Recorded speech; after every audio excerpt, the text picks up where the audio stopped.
Bapak yang selalu mengajarkan kami untuk selalu melangkah di kehidupan yang baik. Sebuah kasih yang selalu memberi, bagaikan air yang mengalir dan tiada pernah berhenti sepanjang hidup kita.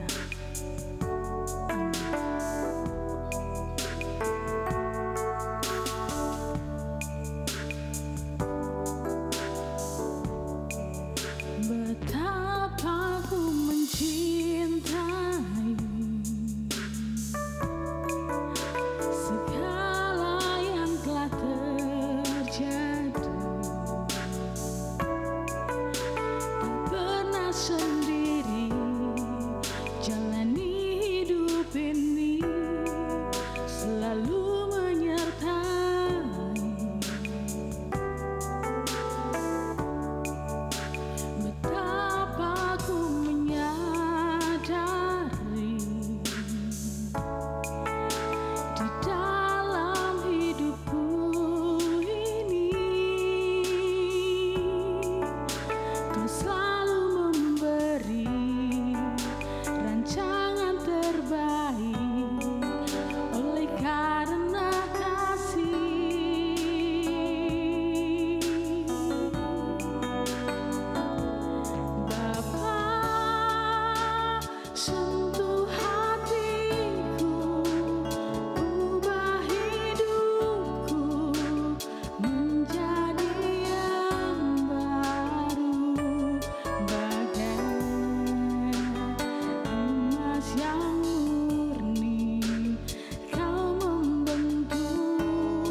Sendiri jalani hidup ini, selalu menyertai.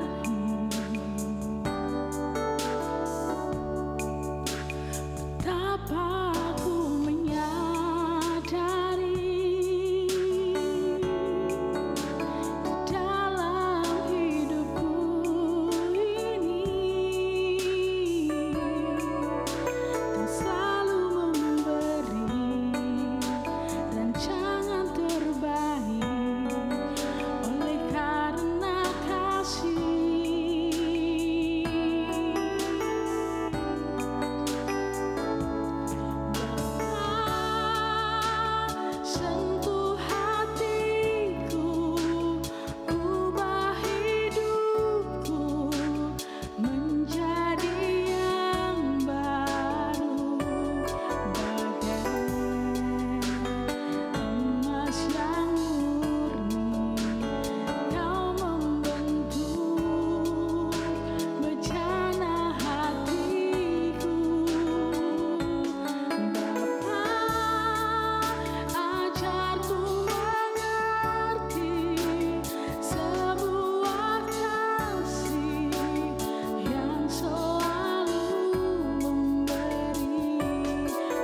terima kasih buat kebaikan-Mu, buat penyertaan-Mu di sepanjang hidup kami. Terima kasih Bapa di surga, kami sudah memuji, menyembah dan memuliakan nama-Mu. Biarlah melalui penyembahan yang kami naikkan dapat menyenangkan hati Engkau. Terima kasih Bapa di surga, sebentar kami akan mendengar kebenaran akan sabda-Mu.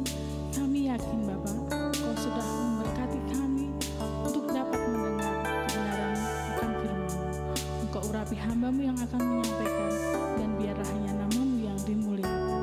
Terima kasih Bapa di surga, kami sudah berdoa dan mengucap syukur. Haleluya. Amin. Shalom, selamat pagi jemaat yang terkasih dalam nama Tuhan Yesus Kristus. Mari pagi hari ini, sebelum kita memulai semua aktivitas kita pada pagi hari ini, mari saya mengajak untuk setiap kita merenungkan akan kebenaran firman Tuhan. Pada pagi hari ini kita akan belajar mengenai subtema firman Tuhan, yaitu kasih karunia membuat kita dipercaya untuk mengusir roh jahat. Kasih karunia membuat kita dipercaya untuk mengusir roh jahat. Mari kita membaca di dalam Matius pasal yang ke-10 ayat yang pertama. Matius pasal yang ke-10 ayat yang pertama, demikian firman Tuhan. Yesus memanggil ke-12 muridnya dan memberi kuasa kepada mereka untuk mengusir roh-roh jahat dan untuk melenyapkan segala penyakit dan segala kelemahan. Sekali lagi dikatakan, Yesus memanggil ke-12 muridnya dan memberi kuasa kepada mereka untuk mengusir roh-roh jahat dan untuk melenyapkan segala penyakit dan segala kelemahan. Amin. Tentunya pada pagi hari ini setiap kita anak-anak Tuhan yang Tuhan telah pilih dan Tuhan telah tetapkan untuk setiap kita menerima akan kasih dan anugerah yang Tuhan sediakan dalam setiap kehidupan kita. Sudah sepatutnya untuk kita bersyukur atas kemurahan Tuhan dalam setiap kehidupan kita. Pagi hari ini Tuhan rindu memanggil setiap pribadi lepas pribadi, termasuk kita yang hari ini ikut di dalam doa pagi online ini. Tuhan rindu memanggil setiap kita untuk Tuhan memberikan kuasa-Nya di dalam setiap kehidupan kita pribadi lepas pribadi, untuk kita melakukan perkara-perkara yang dahsyat di dalam Tuhan. Pagi hari ini kita menyadari bahwa tentunya ketika kita memiliki hubungan atau relasi yang intim bersama dengan Tuhan, kita tahu bahwa tantangan di dalam perjalanan iman kita tentunya ada tantangan dan kesulitan yang akan kita hadapi sebagai anak-anak Tuhan, yaitu tantangan dari tipu daya iblis yang ingin merusak bahkan memutus hubungan kita dengan Tuhan. Namun pada pagi hari ini kita percaya bahwa dengan kuasa yang Tuhan telah berikan dalam setiap kehidupan kita, kita yakin kita mampu untuk menang dan berkuasa atas kuasa atau roh-roh jahat dalam setiap kehidupan kita. Pada pagi hari ini kita akan belajar ada 3 hal yang berkaitan dengan kasih karunia untuk kita dimampukan untuk mengusir roh jahat dalam hidup kita. Yang pertama yang dapat kita pelajari, mengapa kuasa Tuhan itu sangat penting di dalam setiap kehidupan kita sebagai anak-anak Tuhan. Sekali lagi saya katakan, mengapa kuasa Tuhan itu sangat penting yang harus dimiliki dalam kehidupan sebagai anak-anak Tuhan. Yang pertama, mengapa kuasa Tuhan sangat penting dalam kehidupan kita, yaitu bahwa kuasa Tuhan sanggup mengalahkan kuasa kegelapan. Kita tahu bahwa tidak ada kuasa manapun yang dapat mengalahkan kuasa Tuhan kita, Yesus Kristus. Oleh sebab itu kita sadari bahwa dengan kuasa ilahi yang ada di dalam setiap kehidupan kita, maka setiap kita dimampukan oleh Tuhan untuk kita menang atas kuasa jahat tersebut. Kita buka di dalam Lukas pasal yang ke-10 ayat yang ke-19. Lukas pasal yang ke-10 ayat yang ke-19, demikian firman Tuhan. Sesungguhnya aku telah memberikan kuasa kepada kamu untuk menginjak ular dan kalajengking dan kuasa untuk menahan kekuatan musuh, sehingga tidak ada yang akan membahayakan kamu. Di sini Tuhan berkata, Dia memberikan kuasa atas setiap kehidupan kita. Untuk apa, saudara? Untuk kita menginjak ular, ya. Ular di sini dapat diartikan sebagai kuasa iblis atau kuasa jahat. Ketika kita ada di dalam jalan dan kehendak Tuhan, maka setiap kehidupan kita tentunya akan menerima kuasa yang tidak terbatas dalam setiap kehidupan kita. Mari pada pagi hari ini kita sadari bahwa tanpa kuasa Tuhan dalam hidup dan pelayanan kita, maka semuanya tidak akan berarti, Bapak Ibu Saudara. Lalu yang kedua, mengapa kuasa Tuhan sangat penting dalam setiap kehidupan kita sebagai anak-anak Tuhan? Yaitu yang kedua adalah kuasa Tuhan sanggup mengubah dan memperbaharui kehidupan seseorang. Kita buka di dalam Yohanes pasal yang keempat ayat 13 sampai 18. Namun kita tidak akan membaca semua. Namun di sini kita akan melihat bagaimana ketika Tuhan itu sedang bercakap-cakap dengan perempuan Samaria, Bapak Ibu Saudara. Tentunya kita sudah mengerti akan perikop ini, bagaimana Tuhan itu sedang meminta air kepada perempuan Samaria untuk minum. Tetapi ketika kita melihat percakapan Tuhan Yesus dan perempuan Samaria ini, bagaimana dengan dialog-dialog yang terjadi dalam pribadi perempuan Samaria dan Tuhan Yesus, kita dapat melihat sesungguhnya hati atau kehidupan dari perempuan Samaria ini tidaklah dalam kondisi yang baik, Bapak Ibu Saudara. Dengan kata lain, kondisi atau hidup dari perempuan Samaria ini sebetulnya mengalami kekeringan secara rohani. Bahkan kalau kita lihat di dalam ayat selanjutnya, di dalam ayat 16 sampai 18, bagaimana perempuan Samaria ini ketika ia mengerti akan kuasa Tuhan, ketika ia menjumpai Yesus yang menjadi air kehidupan itu, maka hidupnya diubahkan oleh Tuhan. Dan kita percaya ketika Tuhan berkata bahwa Dialah air kehidupan dalam kehidupan manusia, maka perempuan Samaria ini mengakui akan setiap kelemahan, setiap dosa-dosa yang ia telah lakukan, yaitu berzina dengan laki-laki yang bukan merupakan suaminya. Dan apa kata Tuhan Yesus? Dia berkata bahwa dalam hal ini engkau benar, ya. Di sini kita dapat melihat, Bapak Ibu Saudara, ketika kita bertemu dan kita mengenal, merasakan akan kuasa Tuhan dalam kehidupan kita, maka hidup kita akan diubahkan oleh Tuhan. Tuhan tidak pernah melihat masa lalu kita. Tuhan tidak pernah melihat seburuk apapun kehidupan kita, namun yang Tuhan lihat adalah kemauan hati kita untuk diubahkan dan diperbarui oleh Tuhan. Lalu contoh yang lain, Bapak Ibu Saudara, lihat di dalam Lukas pasal yang ke-19 ayat yang ke-8 sampai ayat yang ke-10, yaitu mengenai kehidupan Sakeus. Kita tentu tahu, Bapak Ibu Saudara, Sakeus ini adalah seorang pemungut cukai. Namun kita melihat ada perubahan hidup yang luar biasa ketika dia bertemu dengan Tuhan. Apa yang seharusnya Sakeus kerjakan itu terbalik, Bapak Ibu Saudara. Dari apa yang sudah ia rampas dari orang-orang yang dimintai untuk mengambil uang, atau dengan kata lain menarik pajak dari orang-orang yang sudah diambil, ketika Sakeus bertemu dengan Tuhan, maka Sakeus mengembalikan semua harta benda yang sudah ia rampas dari orang-orang tersebut. Dari dua contoh ini kita dapat melihat, Bapak Ibu Saudara, ketika kuasa Tuhan itu masuk dan bekerja dalam kehidupan seseorang, maka Tuhan sanggup mengubah kehidupan orang tersebut. Tentu kita menyadari ketika kita memiliki hubungan yang intim dengan Tuhan, kuasa iblis itu tidak tinggal diam, Bapak Ibu Saudara.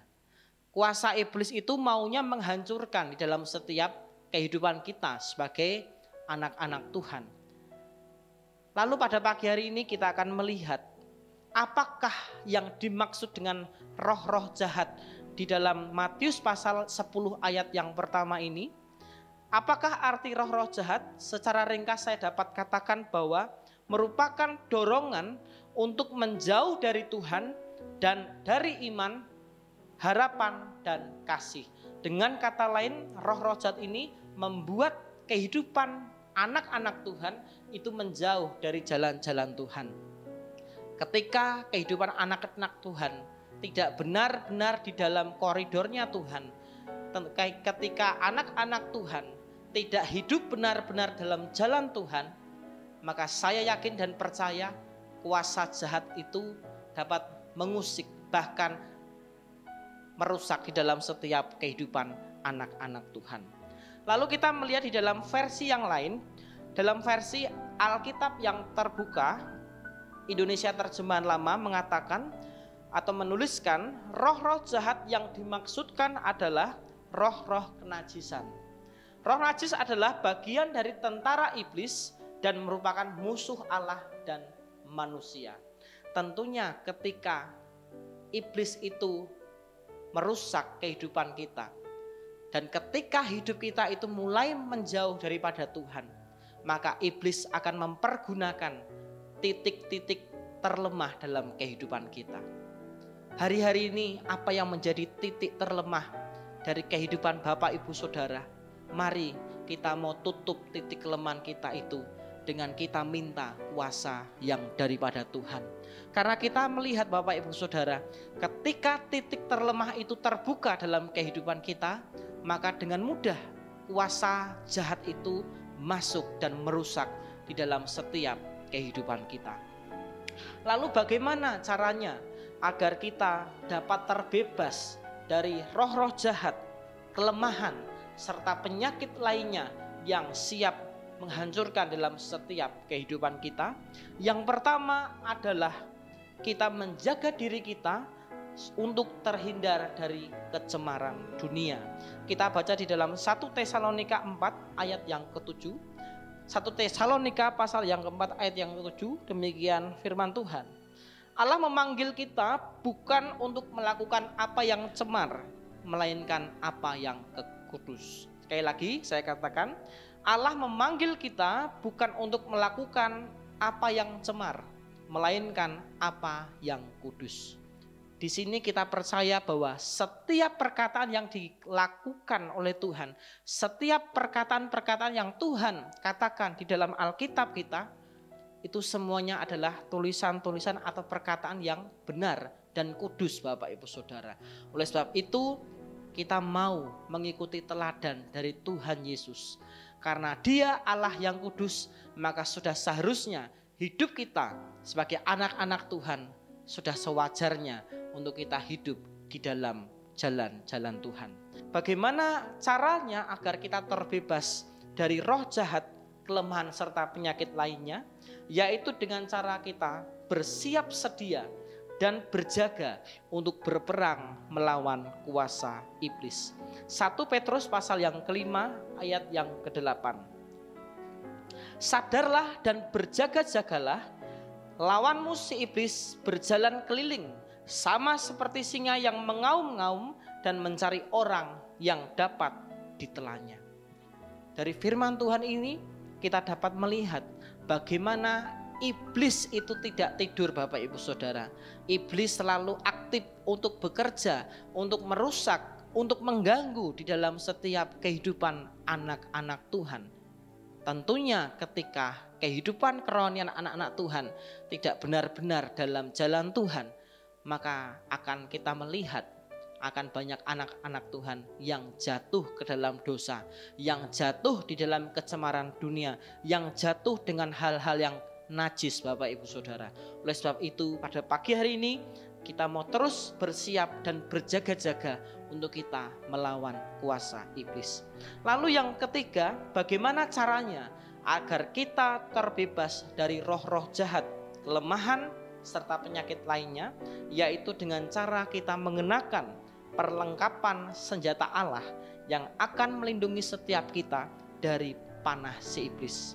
Efesus 6 ayat 14-17, bagaimana setiap kita meminta perlengkapan senjata Allah, yaitu ada topeng keselamatan, baju sirah, iman, bahkan pedang yang mampu mematahkan akan panas si iblis. Ketika kita benar-benar mengenakan senjata rohani dalam setiap kehidupan kita, maka kita akan berperang dengan Tuhan untuk kita melawan dari kuasa iblis. Dan tentu saja Bapak Ibu Saudara, kita sudah tahu jawabannya. Ketika Tuhan ada di pihak kita, siapakah yang menjadi lawan kita? Tentu saja jawabannya tidak ada, Bapak Ibu Saudara. Oleh sebab itu pada pagi hari ini, mari kita mau menyadari bahwa hidup kita sepenuhnya adalah produk anugerah Tuhan. Dan ketika kita hidup dalam jalan Tuhan, kuasa iblis tidak tinggal diam untuk merusak dalam setiap kehidupan kita. Lalu apa yang dapat kita lakukan? Yaitu kita menjaga hidup kita untuk kita benar-benar ada di dalam jalan dan koridornya Tuhan dalam kehidupan kita. Ketika hal itu ada dalam hidup kita, maka saya yakin dan percaya kuasa Tuhan bekerja untuk nolong dalam setiap kehidupan kita. Mari kita bersama-sama pada pagi hari ini kita berdoa. Kami mengucap syukur Tuhan pada pagi hari ini. Kami berterima kasih buat kebenaran-Mu yang sudah memampukan setiap kami untuk kami menyadari bahwa kami tahu Bapa, kuasa iblis tidak tinggal diam dalam setiap kehidupan kami sebagai anak-anak Tuhan. Oleh sebab itu kami mau mengerjakan apa yang menjadi bagian kami, yaitu kami mau terus bersandar kepada Tuhan dan kami mau terus fokus akan Engkau ya Tuhan dalam setiap kehidupan kami. Mari Bapa, Kau berkati setiap jemaat-jemaat-Mu yang setia mengikuti ibadah doa pagi online ini Bapa. Terus pagari setiap kehidupan mereka dengan kuasa ilahi daripada-Mu Tuhan. Terima kasih Bapa, terima kasih. Dalam nama Tuhan Yesus Kristus kami sudah berdoa dan bersyukur. Haleluya.